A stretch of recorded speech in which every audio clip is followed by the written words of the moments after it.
Welcome back. Bulletin का आगाज करेंगे और सबसे पहले आपको बताएं कि फील्ड मार्शल सईद आसिम मुनीर ने कोयटा गैरिजन का दौरा किया, जहां उन्होंने तरबियत के मयार और अफसरान और जवानों के बुलंद हौसले को सराहा। दौरे के दौरान फील्ड मार्शल ने कमांड एंड स्टाफ कॉलेज में ज़ेर तरबियत अफसरान से खिताब भी किया। उन्होंने कहा कि जदीद जंगी तरीक़ेकार तेज़ी से तब्दील हो रहा है और अफसरान को बदलते हुए तकाज़ों के मुताबिक खुद को तैयार करना होगा। उन्होंने जोर दिया कि अफसरान जदीद टेक्नोलॉजी और मुस्तकबिल के जंगी चैलेंजेस से मुकम्मल आगाही हासिल करें ताकि पेशेवराना सलाहियतें मज़ीद बेहतर हो सकें। फील्ड मार्शल ने कहा कि पाकिस्तान की तरक्की को रोकने की कोशिश करने वाली कुव्वतें हमेशा नाकाम रहेंगी। अफवाज पाकिस्तान हर चैलेंज से निपटने की सलाहियत रखती है। वज़ीर आज़म मियां शहबाज शरीफ एक रोज़ा दौरे पर कोयटा पहुँच गए। दौरे के दौरान वज़ीर आज़म एपिक्स कमेटी के इजलास की सदारत करेंगे। आला हुकाम इजलास में शरीक होंगे। इजलास में वज़ीर आज़म को बलोचिस्तान की मजमूई अमन अमान सूरत हाल पर ब्रीफिंग दी जाएगी। सूबे में जारी सिक्योरिटी इक़दाम का जायजा लिया जाएगा। नायब वज़ीर आज़म और वज़ीर ख़ारजा इसहाक़ डार से ईरान के लिए नामज़द सफ़ीर इमरान अहमद सिद्दीकी ने मुलाकात की है। ईरान के साथ दो तरफ़ा ताउन तमाम शोबों में बढ़ाने के अज़्म का इयादा किया गया। दफ्तर ख़ारजा के मुताबिक नायब वज़ीर आज़म इसहाक़ डार ने पाकिस्तान और ईरान के सकाफ़ती और बरादराना ताल्लुकात को उजागर किया। दो तरफ़ा ताउन को तमाम शोबों में वुसअत देने के पाकिस्तान के पुख्ता अज़्म का इयादा किया गया। इसहाक़ डार ने कहा कि ईरान के साथ तिजारती अवामी रवाबित और इलाकाई ताउन के शोबों में ताउन को फ़रोग़ देना चाहते हैं। पाकिस्तान और ईरान के दरमियान गहरे तारीखी, सकाफती और बरादराना ताल्लुकात हैं। नायब वज़ीर आज़म ने कहा कि पाकिस्तान दो तरफ़ा ताउन को मज़ीद वुसअत देने के लिए पुख्ता अज़्म रखता है। करीबी रब्ता कारी और बाहमी अफ़ाम तफ़हीम के ज़रिए दो तरफ़ा रवाबित में मुस्बत पेशरफ्त के तसलसल की अहमियत पर जोर देते हैं। तर्जुमान दफ्तर ख़ारजा ने बताया कि इसहाक़ डार ने इलाकाई अमन, मुकालमे और इस्तेहकाम के फ़रोग़ में पाकिस्तान के तामीर और ज़िम्मेदाराना किरदार को भी उजागर किया। पाकिस्तान समेत 10 ममालिक ने गज़ा के शहरियों के लिए इमदाद ले जाने वाले ग्लोबल समूद फ्लोटेला पर इसराइली हमले की शदीद अल्फाज में मज़म्मत की। दफ्तर ख़ारजा के मुताबिक मुश्तरका मज़म्मत करने वाले ममालिक में पाकिस्तान, तुर्किया, बांग्लादेश, ब्राज़ील, कोलंबिया, इंडोनेशिया, उर्दन, लीबिया, मालदीव, स्पेन शामिल हैं। इन ममालिक के वज़राए ख़ारजा ने मुश्तरका मज़म्मती बयान जारी किया। बयान में कहा कि ग्लोबल समूद फ्लोटेला एक पुरअमन, शहरी और इंसानी हमदर्दी पर मबनी इक़दाम है। इसका मकसद फ़लस्तीनी अवाम की संगीन इंसानी मुश्किलात की जानिब अवामी तवज्जो मबसूल करवाना है। वज़राए ख़ारजा ने बैनुल अक़वामी पानियों में साबका फ्लोटेलास पर इसराइली कार्रवाइयों पर तशवीश का इज़हार किया। उन्होंने शहरी कश्तियों, इंसानी हुकूक़ के कारकुनों को निशाना बनाने वाले इक़दामात की मज़म्मत की। वज़राए ख़ारजा ने फ्लोटेला में शामिल शहरी शुरका की हिफाजत और सलामती पर तशवीश का इज़हार किया और बैनुल अक़वामी क़ानून और इंसानी क़ानून की खुली खिलाफ वर्जी करार दिया। मुश्तरका बयान में मुतालबा किया कि गिरफ्तार तमाम कारकुनों को फ़ौरी रिहा किया जाए। गिरफ्तार तमाम कारकुनों के हुकूक़ व वक़ार का एहतराम यकीनी बनाया जाए। अमरीकी सदर डोनाल्ड ट्रंप ने ईरान पर तयशुदा अमरीकी हमला 2 से 3 दिन मौखर करने का ऐलान कर दिया। अमरीकी सदर डोनाल्ड ट्रंप ने सोशल मीडिया पोस्ट में कहा कि कतर, सऊदीया, यूएई ने दरख्वास्त की है कि हम ईरान पर हमले का मंसूबा मौखर कर दें। अरब ममालिक की दरख्वास्त पर हमले मौखर करने का फैसला किया गया। सदर ट्रंप ने कहा कि अरब रहनुमा समझते हैं इस वक्त संजीदा मुज़ाकरात जारी हैं और उनकी राय में ऐसा मुआहदा तय पाया जाएगा जो दुनिया भर के लिए काबिल कबूल होगा। रहनुमा समझते हैं मुआहदे में नहायत अहम नुक्ता ये होगा कि ईरान के पास जौहरी हथियार नहीं होंगे। डोनाल्ड ट्रंप ने मजीद कहा कि हम आज ईरान पर तयशुदा हमला नहीं करेंगे। मैंने हुक्काम को हिदायत की है कि अगर कोई काबिल कबूल मुआहदा ना हो सका तो ईरान पर मुकम्मल और बड़े पैमाने पर हमले के लिए किसी भी लम्हे तैयार रहें। डोनाल्ड ट्रंप ने वाशिंगटन में तकरीब से खिताब करते हुए कहा कि ईरान पर हमला 2 से 3 दिन के लिए मौखर किया है। तेहरान के पास वक्त बहुत कम है। अगर ऐसी डील हो कि ईरान न्यूक्लियर हथियार हासिल ना करे तो हम शायद मुतमईन हो जाए। ऐसा लगता है ईरान से डील होने का अच्छा मौका है। ईरानी सदर मसूद पज़ेश्कियान ने अमरीकी सदर डोनाल्ड ट्रंप की मुबैना जंगी धमकियों पर रद्द-ए-अमल देते हुए कहा कि ईरान किसी दबाव या धमकी में नहीं आएगा, अपनी सलामती खुद मुख्तारी पर कोई समझौता नहीं करेगा। ईरानी खबर रसाई इदारे के मुताबिक पीर को खिताब करते हुए मसूद पज़ेश्कियान ने कहा कि दुश्मन ईरान को मुख्तसर वक्त में घुटने टेकने पर मजबूर करने में नाकाम रहा, जिसके बाद अब ईरानी अवाम हुकाम के दरमियान इख्तलाफात पैदा करने की कोशिश की जा रही है। अमरीकी दबाव में ईरान खौफजदा होने वाला नहीं, मुल्क अपने मौक़िफ़ पर कायम रहेगा। और उन्होंने दावा किया कि अमेरिका ने जंग मुसल्लत करके भी देख लिया लेकिन इसे नाकामी के सिवा कुछ हासिल नहीं हुआ। अब ईरानी अवाम और क़यादत के दरमियान तफरीक पैदा करने की कोशिश की जा रही है, ताहम ईरानी कौम मुत्तहिद है और मुत्तहिद रहेगी। ईरान की वज़ारत ख़ारजा के तर्जुमान ने कहा है कि तेहरान वाशिंगटन के दरमियान बातचीत पाकिस्तान की सालसी के ज़रिए जारी है। दोनों फ़रीक़ैन ने ईरान की हालिया तजवीज़ पर अपने रद्द-ए-अमल और आरा से इरसाल कर दी। ईरानी वज़ारत ख़ारजा के तर्जुमान के मुताबिक ईरान की जंग के खात्मे पर तवज्जो है। मुज़ाकरात का अमल मुकम्मल बराह रास्त नहीं बल्कि सालसी चैनल के ज़रिए आगे बढ़ रहा है। جس میں پاکستان کلیدی کردار ادا کر رہا ہے۔ حالیہ پیش رفت کے باوجود دونوں ممالک کے درمیان بنیادی اختلافات برقرار ہیں، تاہم رابطے کا سلسلہ منقطع نہیں۔ ایران نے اپنی تجاویز پیش کر دی، امریکہ کی جانب سے جواب موصول، جن پر مزید غور جاری ہے۔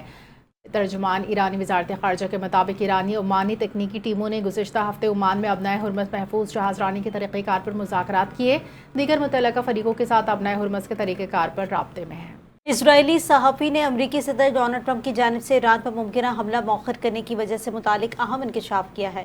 امریکی نشریاتی ادارے سے وابستہ اسرائیلی صحافی باراک رویٹ کے مطابق سعودی عرب، قطر اور متحدہ عرب امارات نے امریکہ کو واضح پیغام دیا کہ اگر ایران پر حملہ ہوا تو اس کی قیمت خلیجی ممالک کو چکانا پڑے گی۔ میڈیا رپورٹس کے مطابق صدر ٹرمپ نے گزشتہ 24 گھنٹوں کے دوران سعودی عرب، قطر اور UAE کی قیادت سے رابطہ کیا، جبکہ ریاض، دوحہ اور ابوظہبی نے مشترکہ طور پر مذاکرات کو موقع دینے پر زور دیا۔ باراک رویٹ کے مطابق خلیجی ممالک نے خدشہ ظاہر کیا ہے کہ ایران پر حملے کی صورت میں خطے میں موجود تیل اور توانائی تنصیبات کو شدید نقصان پہنچ سکتا ہے۔ رپورٹس کے مطابق صدر ٹرمپ نے اپنے قریبی ساتھیوں کو بھی آگاہ کیا کہ خلیجی اتحادی کسی ممکنہ جنگی رد عمل کے خطرات نہیں چاہتے۔ واضح ہے کہ امریکی صدر ڈونلڈ ٹرمپ نے اعلان کیا تھا کہ سعودی ولی عہد محمد بن سلمان، قطر کے امیر شیخ تمیم بن حمد الثانی اور UAE کے صدر محمد بن زائد ال نہیان کی درخواست پر ایران پر طے شدہ حملہ مؤخر کیا گیا۔ صدر ٹرمپ کے مطابق اس وقت سنجیدہ مذاکرات جاری ہیں اور امید ہے کہ ایسا معاہدہ طے پا جائے گا جو امریکہ، مشرق وسطیٰ اور دیگر ممالک کے لیے قابل قبول ہوگا، جبکہ ایران کو جوہری ہتھیار حاصل کرنے سے بھی روکا جا سکے گا۔ کروشیا کے صدر نے اسرائیل کے سفیر کی تقرری کی منظوری دینے سے انکار کر دیا ہے، جس کی وجہ انہوں نے موجودہ اسرائیلی حکومت کی پالیسیاں قرار دی ہیں۔ صدارتی دفتر کی جانب سے جاری بیان میں کہا گیا ہے کہ اسرائیل کی جانب سے نامزد سفیر کو نہ تو صدر کی منظوری ملی اور نہ ہی آئندہ ملے گی۔ کروشیا کی صدارت ماضی میں سفیروں کی نامزدگیوں پر عوامی تبصرے سے گریز کرتی رہی ہے، کیونکہ یہ سفارتی روایات کے مطابق ایک غیر تحریری اصول سمجھا جاتا ہے۔ اسرائیل نے اس روایات سے انحراف کرتے ہوئے باضابطہ منظوری سے قبل ہی نامزد سفیر کا نام عوام کے سامنے ظاہر کر دیا۔ غیر ملکی سفیروں کو منظوری دینا یا مسترد کرنا کروشیا کا حق ہے اور یہ اختیار صدر مملکت کے دائرہ اختیار میں آتا ہے۔ کسی بھی قسم کا عوامی یا سیاسی دباؤ صدر کے فیصلے کو تبدیل نہیں کر سکتا۔ میئر کراچی مرتضی وہاب نے کہا کہ موسمیاتی تبدیلی پورے پاکستان کے لیے ایک بڑا چیلنج ہے۔ انہوں نے کہا کہ کراچی میں بڑھتی ہوئی گرمی گلوبل وارمنگ کے اثرات کی نشاندہی کر رہی ہے۔ مستقبل کو مد نظر رکھتے ہوئے فیصلہ کرتے ہیں کہ پاکستان کے ادارے انفراسٹرکچر کی بہتری کے لیے کام کر رہے ہیں۔ شاہراہ بھٹو کو مکمل کیا جائے گا، جس کے بعد شہریوں کو سفر میں نمایاں آسانی ہوگی۔ انہوں نے بتایا 22 مئی کو بلاول بھٹو شاہراہ بھٹو کا افتتاح کریں گے۔ میئر کراچی نے کہا شہر میں ترقیاتی کام جاری ہیں، حکومت شہری سہولیات بہتر کرنے کے لیے اقدامات کر رہی ہے۔ اسرائیل نے مقبوضہ مغربی کنارے میں فلسطینیوں کے خلاف دہشت گردی کے مقدمات میں سزائے موت سے متعلق متنازع اور امتیازی قانون نافذ کر دیا ہے، جس پر انسانی حقوق کی تنظیموں اور فلسطینی حلقوں کی جانب سے شدید رد عمل سامنے آیا۔ اسرائیلی میڈیا رپورٹس کے مطابق اسرائیلی فوج کی سینٹرل کمانڈ کے سربراہ ایوی بلوت نے اس قانون کے نفاذ کے لیے ضروری فوجی حکم نامے پر دستخط کر دیے ہیں، جس کے بعد یہ قانون باضابطہ طور پر نافذ العمل ہو گیا ہے۔ قانون کے تحت مقبوضہ مغربی کنارے میں وہ فلسطینی جنہیں اسرائیلی شہریوں کے قتل کے الزام میں سزا سنائی جائے گی، انہیں لازمی طور پر سزائے موت دی جا سکے گی، جبکہ عدالت کے اختیارات محدود کر دیے گئے ہیں اور صرف غیر معمولی حالات میں عمر قید کی سزا دی جا سکے گی۔ رپورٹس کے مطابق یہ قانون رواں سال مارچ کے آخر میں اسرائیلی پارلیمنٹ سے منظور ہوا تھا، جس کے بعد وزیر دفاع اسرائیل کاٹز نے اس کے نفاذ کے لیے فوجی حکم نامہ جاری کرنے کی درخواست کی تھی۔ قانون کی سب سے متنازع شق کے مطابق یہ صرف فلسطینیوں پر لاگو ہوگا، جبکہ اسرائیلی شہری اس کے دائرہ کار میں شامل نہیں ہوں گے۔ ناقدین کے مطابق یہ نظام دوہرا قانون اور نسلی امتیاز کو ظاہر کرتا ہے۔ فلسطینی حلقوں اور انسانی حقوق کی تنظیموں نے اس اقدام کو سخت تنقید کا نشانہ بناتے ہوئے کہا ہے کہ یہ فیصلہ خطے میں پہلے سے جاری کشیدگی کو مزید بڑھا سکتا ہے۔ امریکی محکمہ خارجہ نے بھارت کے لیے اپاچی ہیلی کاپٹر سپورٹ سروسز اور آلات کی منظوری دے دی۔ امریکی محکمہ خارجہ کے مطابق ٹھیکے کی مالیت 19 کروڑ 82 لاکھ ڈالر ہے۔ امریکی محکمہ خارجہ کا کہنا ہے مرکزی contractor Boeing, Lockheed Martin کمپنیاں ہوں گی۔ رپورٹس کے مطابق سپورٹ سروسز میں training, simulation, maintenance, spare parts اور دیگر تکنیکی سروسز شامل ہوتی ہیں۔ بھارت کے پاس اس وقت 28 اپاچی ہیلی کاپٹرز ہیں۔ امریکی محکمہ خارجہ نے بھارت کے لیے ہلکے وزن کی توپوں کی سپورٹ سروسز کی منظوری دی ہے، جس کی مالیت 23 کروڑ ڈالر بتائی گئی ہے۔ آگے بڑھیں، آپ کو بتائیں کہ گورنر سندھ سید محمد نہال ہاشمی نے امدادی مشن کے دوران 7 عیدی کی اسرائیل میں گرفتاری پر گہری تشویش اور افسوس کا اظہار کرتے ہوئے کہا ہے کہ انسانیت کی خدمت کرنے والے رضاکاروں کو روکنا عالمی انسانی اقدار اور بین الاقوامی قوانین کے منافی ہے۔ اپنے بیان میں گورنر سندھ نے کہا کہ 7 عیدی اور ان کے ساتھی مظلوم فلسطینی عوام کے لیے خوراک، ادویات اور دیگر امدادی سامان لے کر جا رہے تھے۔ ایسے فلاحی کارکنوں کی گرفتاری انسان دوست کے جذبے کو دبانے کی ناکام کوشش ہے۔ انہوں نے عالمی برادری سے مطالبہ کیا ہے کہ واقعے کا فوری نوٹس دیا جائے اور امدادی کارکنوں کی محفوظ رہائی یقینی بنائی جائے تاکہ انسانی امداد کی سرگرمیاں بلا رکاوٹ جاری رہ سکیں۔ محمد نہال ہاشمی کا کہنا تھا کہ پاکستانی قوم انسانیت کی خدمت کرنے والے ہر فرد کے ساتھ کھڑی ہے، جبکہ فلسطینی عوام کی مدد کے لیے اٹھنے والی ہر آواز دراصل انسانیت کی آواز ہے۔ انہوں نے کہا کہ ایدی فاؤنڈیشن اور ایدی خاندان نے ہمیشہ مذہب، رنگ اور نسل سے بالاتر ہو کر انسانیت کی خدمت کی مثال قائم کی ہے۔ خیبر پختونخوا حکومت نے زمینداروں سے 2,25,000 ٹن گندم خریدنے کا اعلان کر دیا۔ مشیر خزانہ خیبر پختونخوا مزمل اسلم نے اعلان کیا کہ خیبر پختونخوا حکومت 2,25,000 ٹن گندم زمینداروں سے خریدنے جا رہی ہے۔ انہوں نے بتایا کہ پی حکومت اپنے وسائل سے 3500 روپے فی من کے حساب سے گندم خریدے گی۔ زمینداروں کو گندم کی قیمت 24 گھنٹے کے اندر مال سپلائی کے بعد کی جائے گی۔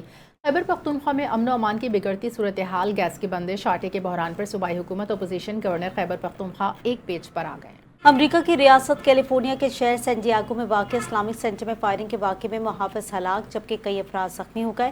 امریکی میڈیا کے مطابق واقعے میں 2 مشتبہ حملہ آوروں سمیت مجموعی طور پر 5 افراد مارے گئے۔ پولیس کے مطابق 2 کمسن مشتبہ حملہ آوروں نے مسجد پر فائرنگ کی، تاہم جوابی کارروائی میں دونوں مارے گئے اور صورتحال پر قابو پا لیا گیا۔ حکام نے ابتدائی طور پر واقعے کو نفرت پر مبنی جرم قرار دیا۔ مسجد انتظامیہ کے مطابق حملے کے دوران اسلامک سینٹر کے محافظ نے مسجد کے دفاع کی کوشش کرتے ہوئے جان قربان کی، تاہم ان کی شناخت تاحال ظاہر نہیں کی گئی۔ سین ڈیاگو کا یہ اسلامک سینٹر علاقے کا سب سے بڑا اسلامک مرکز ہے، جہاں 5 وقت کی نمازوں کے علاوہ مذہبی تقاریب، سیمینارز اور تعلیمی سرگرمیاں بھی منعقد ہوتی ہیں۔ مرکز میں قائم الراشد اسکول میں بھی بچے موجود تھے، تاہم مسجد کے پیش امام طاہا حسنی کے مطابق بچے محفوظ رہے۔ پاکستان میں کاروباری ماحول میں بہتری کے باعث نئی کمپنیوں کی رجسٹریشن میں نمایاں اضافہ۔ ایس ای سی پی کے مطابق فروری تا اپریل 2026 کے دوران 10,511 نئی کمپنیاں رجسٹرڈ ہوئیں، جو گزشتہ سال کے مقابلے میں 21% زیادہ ہیں۔ ایگزیکٹو ڈائریکٹر ایس ای سی پی مسرت جبین کا کہنا ہے سرمایہ کاری کے عمل کو آسان بنانے کے لیے اصلاحات جاری ہیں، جبکہ ایک ماہ میں 4,082 کمپنیوں کی ریکارڈ رجسٹریشن کی گئی۔ پاکستان اسٹاک ایکسچینج کے سی او فروخ سبزواری کے مطابق آئندہ 12 ماہ میں 10 سے 12 آئی پی اوز متوقع ہیں، جبکہ سی ڈی ایس حکام نے پاکستان کیپٹل مارکیٹ کو دنیا کی بہترین مارکیٹس میں شامل قرار دیا۔ اخبار جریدے حج صبح کی رپورٹ کے مطابق طالبان رجیم کی جانب سے تنقیدی آوازوں کو دبانے کے لیے ملکی ڈیجیٹل بلیک آؤٹ اور انٹرنیٹ بندش جیسے اقدامات کیے جا رہے ہیں۔ رپورٹ میں دعویٰ کیا گیا ہے کہ نظریاتی احتساب، دباؤ اور دھمکیوں کے بعد اب ڈیجیٹل پابندیاں اس حکمت عملی کا حصہ بن چکی ہیں۔ رپورٹ کے مطابق ان اقدامات کا مقصد معلومات کے آزادانہ بہاؤ کو روکنا ہے، اختلاف رائے کو محدود کرنا اور حکومتی نظام کو تحفظ دینا ہے۔ کابل سے شروع ہونے والی یہ پالیسی مبینہ طور پر عوامی یا ڈیجیٹل مزاحمت کو دبانے کی کوشش قرار دی گئی ہے۔ مزید کہا گیا ہے کہ افغانستان میں انٹرنیٹ محدود کرنے کا مقصد انتظامی ناکامیوں پر تشدد کارروائیوں اور شہریوں پر مبینہ مظالم کو چھپانا ہے۔ جریدے کے مطابق انٹرنیٹ بندش کو نفسیاتی جنگ کا حصہ بھی سمجھا جا رہا ہے تاکہ افغانستان کی اصل صورتحال دنیا سے اوجھل رہے۔ ماہرین کا کہنا ہے کہ افغانستان میں انٹرنیٹ کی بندش اور ڈیجیٹل بلیک آؤٹ طالبان رجیم کی خوف، کمزوری اور بوکھلاہٹ کا واضح ثبوت ہے۔ طالبان رجیم کا ڈیجیٹل سینسرشپ اور بلیک آؤٹ منصوبہ عارضی نہیں بلکہ مستقل آمریت قائم رکھنے کا طویل المدتی ایجنڈا ہے۔ نمل یونیورسٹی اسلام آباد میں قائد اعظم محمد علی جناح کے 150ویں یوم پیدائش کے موقع پر ایک روزہ بین الاقوامی سیمینار کا انعقاد، جس کا مقصد بابا قوم کو خراج عقیدت پیش کرنا تھا۔ سیمینار کی صدارت rector NUML university major general retired Shahid Mahmood Kiani نے کی، جس میں طلبہ، اساتذہ، نوجوانوں کی بڑی تعداد نے شرکت کی۔ اس موقع پر قائد اعظم کی زندگی، آئینی جدوجہد، خدمات کو خراج تحسین پیش کیا۔ ریکٹر نمل یونیورسٹی کے مطابق اس تقریب کا مقصد نوجوان نسل کو قائد اعظم کی خدمات سے روشناس کرانا ہے تاکہ ان کے ویژن کو سمجھ سکیں۔ Chairman Quaid Azam foundation doctor Asif ریاض نے سیمینار کو تاریخی قرار دیتے ہوئے کہا کہ قائد اعظم کی زندگی نئی نسل کے لیے مشعل راہ ہے۔ صدر انجمن فیض الاسلام پروفیسر ڈاکٹر ریاض احمد نے تقریب کو خوشائن قرار دیا۔ شرکاء نے اس عزم کا اظہار کیا کہ وہ قائد اعظم محمد علی جناح کے ویژن کے مطابق ملک کی ترقی اور تعمیر میں اپنا کردار ادا کریں گے۔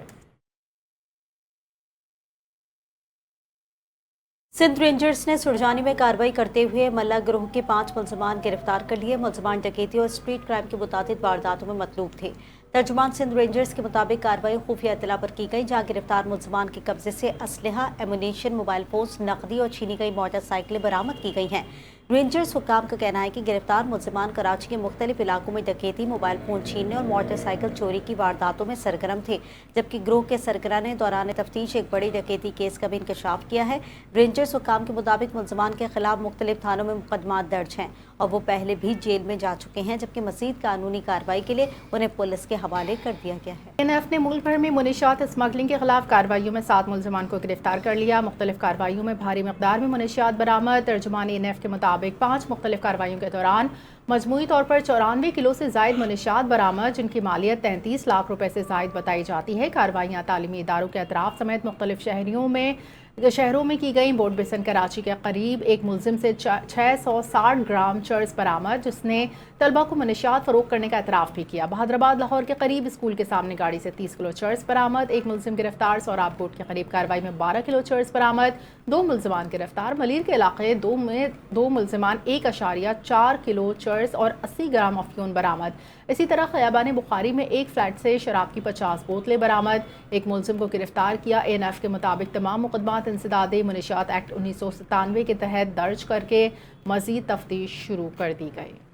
अब बात करेंगे ईद उल अज़हा की। आपको बताएं कि ईद उल अज़हा की आमद के साथ ही मवेशी मंडियों में कुर्बानी के जानवरों की खरीदो फरोख्त में तेजी आ गई है। ताहम चारे और जानवरों की बढ़ती कीमतों ने खरीदारों और व्यापारियों को परेशान कर दिया है। शहरियों ने कीमतों में इस्तेकाम का मुतालबा किया है। मज़ीद तफसीलात जान लेते हैं सहर खान से। जी सहर, आगाह कीजिएगा।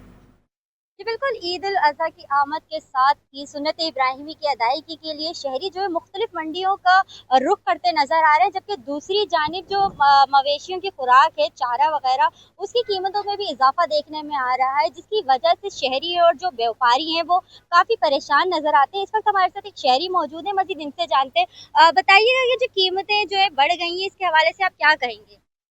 अब ये व्यापारी भी हजरात ये कहते हैं कि महंगाई है, चारा महंगा है, इनका खुराक महंगी है, किराया महंगा है, वहाँ से लाते हैं। फिर यहाँ जो जगह इन्होंने ली हुई है, इनका रेंट बहुत ज़्यादा है, सब खुराक इनके अखराजात सारे इसमें पड़ते हैं, इसी वजह से ज़्यादा पैसे मांगते हैं। तो आपका क्या मुतालबा इंतजामिया से? इंतजामिया के अखराजात कम किए जाएँ, इनको कुछ नहीं कर सकते, इनके रेंट जो कम किया जाए, और ताकि आवाम को थोड़ा रिलीफ मिल सके। अल्लाह इनको हिदायत दे। जी, शहरी का कहना है कि जिस तरीके से महंगाई बढ़ती जा रही है, तो सुन्नत इब्राहिमी की अदायगी के लिए जो है वो मुश्किल से मुश्किल होती जा रही है। तो हुकूमत और से मुतालबा करते नज़र आ रहे हैं शहरी भी और व्यापारी भी कि खुदाया कीमतों पे जो है वो कंट्रोल किया जाए, ताकि आम आदमी भी सुन्नत इब्राहिमी को आसानी से अदा कर सके। जी। पाकिस्तान क्रिकेट टीम के बॉलिंग कोच उमर गुल ने शाहीन शाह अफरीदी के साथ इख्तिलाफ की खबरों को मुस्तरद करते हुए कहा, सोशल मीडिया पर चलने वाली बातें दुरुस्त नहीं। सलहट में बांग्लादेश के खिलाफ दूसरे टेस्ट के तीसरे रोज़ खेल के अख्तिताम पर प्रेस कॉन्फ्रेंस में उमर गुल ने कहा कि उन्होंने सब सोशल मीडिया पर देखा, ये तासुर दिया जा रहा है, शाहीन कोच की बात नहीं मान रहा है। हालांकि हकीकत इसके बरक्स है। उमर गुल के मुताबिक हसन अली को गेंद लगने के बाद कनेक्शन के बायस फौरी मुतबादिल की ज़रूरत थी। उन्होंने कहा कि वीडियो में ऐसा महसूस हो रहा है जैसे शाहीन कोई सख्त जवाब दे रहे हों, लेकिन हकीकत में ऐसा कुछ नहीं और शाहीन आफरीदी के दरमियान कोई इख्तिलाफ नहीं। उन्होंने टीम की कारकर्दगी पर बात करते हुए कहा कि पाकिस्तान के पास मैच जीतने का अच्छा मौका है। अगर 2 से 3 अच्छी पार्टनरशिप्स बन जाएं तो 437 रन का हदफ हासिल किया जा सकता है। उमर गुल ने कहा, पिच अब बैटिंग के लिए साजगार है, जबकि बांग्लादेशी बैटर्स ने भी शानदार खेल पेश किया। अफसोस का इजहार करते हुए कहा कि पाकिस्तान टीम कम टेस्ट मैचेस खेलती है, जिसके बायस बॉलर्स का रिदम मुतासिर होता है। एनर्जी हमारे बॉलर्स में है, बस मुश्किल तब आती है जब हम टेस्ट क्रिकेट नहीं खेलते। हम 6 माह बाद टेस्ट क्रिकेट खेल रहे हैं। मौसम की बात करते हैं। कराची में गर्मी और हब्स की शिद्दत बरकरार है। शहर में मौसम गर्म और खुश्क रहने के बाद शहरियों को मुश्किलात का सामना है, जबकि माहिरीन ने एहतियाती तदबीर इख्तियार करने की हिदायत की है। तफसीलात देखिए इस रिपोर्ट में।